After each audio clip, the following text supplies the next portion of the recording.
Salam değerli izleyiciler, haber verdiğimiz kimi Prezident İlham Əliyev sosial müavinətlərin Azərbaycan Respublikası Prezidentinin təqaüdlərinin və fəxri adlara görə təqaüdlərin məbləğlərinin artırılması və bununla əlaqədar Azərbaycan Respublikası Prezidentinin bəzi fərmanlarında və sərəncamında dəyişiklik edilməsi haqqında fərman imzalayıb və müavinətlərin nə qədər artdığı barədə siyahını diqqətinizə çatdırırıq. Orqanizmin funksiyasının 81-100% pozulmasına görə əlilliyi müəyyən edilmiş şəxslər əvvəl 270 manat alırdı, indi bu məbləğ 300 manat təşkil edir.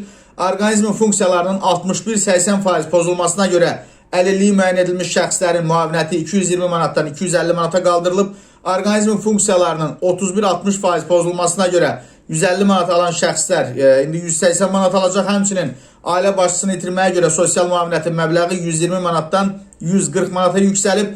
1 yaşına qədər uşağı olan az təminatlı ailələrə sosial müavinətin məbləği hər uşaq üçün əvvəl 100 manat idi, indi bu məbləğ 140 manat olub. Vətən müharibəsi qəhrəmanları əvvəl 2000 manat təqaüd alırdı, indi bu məbləğ 2200 manata yüksəldilib. Milli qəhrəmanlar üçün verilən təqaüdün məbləğində də 200 manat dəyişikliyi var. 1800 manatdan 2000 manata qeyd edək ki, bu təqaüdlər ölümündən sonra verildikdə və ya həmin ad verilmiş şəxs sonradan vəfat etdikdə həmin şəxsin ailə üzvlərinə təqaüd məbləği onların sayına bərabər məbləğdə bölünməklə ödənilir. Şəhid ailəsi üçün müavinətin məbləği isə 100 manat artırılaraq 700 manat təşkil edilib.